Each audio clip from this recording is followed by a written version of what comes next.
Good evening. We are joined by Sentinels who are coming off of their match against DRX. We'll begin with questions from the remote media. If there are any questions in the house, please line up by the microphone and then we'll call on you after the remote media. We'll take the first question from Brandon at esports.gg.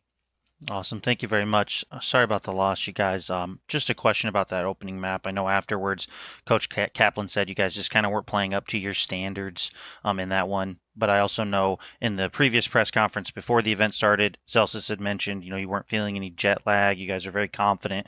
So I just like to ask anybody who wants to chime in kind of what you attribute to that slow start in the tournament today. I'll go, I guess. Um, I think we've said it before. We start really slow in our series, especially map ones, and I think we did that today. We started super slow. Our energy wasn't there. Can't really speak for everyone, but I think we played a little bit scared. They kind of just steamrolled some rounds, and in Valorant, when you steamroll some rounds, you get some ults up. I mean, the half just goes away, and we didn't really give ourselves a buffer. On our attack, and I think we screwed up a lot of our micro, like mid-rounding micro in that map. So yeah. Thank you. We'll take the next questions from Sons of KS.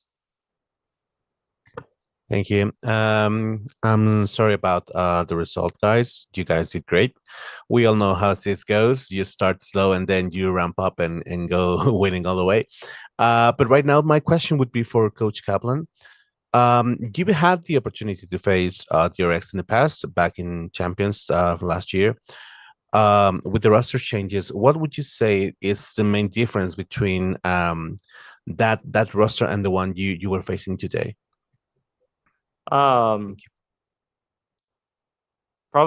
I guess. I don't know if this is entirely roster related or not, but their adaptability, right? Usually they're a team that are fairly standard in how they play and fairly consistent from match to match on specific maps, but they showed up with two different comps, obviously, in both maps, which is very impressive, right? They didn't have a lot of time. Nobody's had a lot of time. So to change two comps on two maps and be able to throw us off like that was something that worked really well, and I wouldn't have described it as characteristic of DRX before today. Thank you. Are there any more questions from the remote media or the in-house media? Sentinels, thank you so much for joining us today. This will conclude the first press conference. Thank you. Thank you.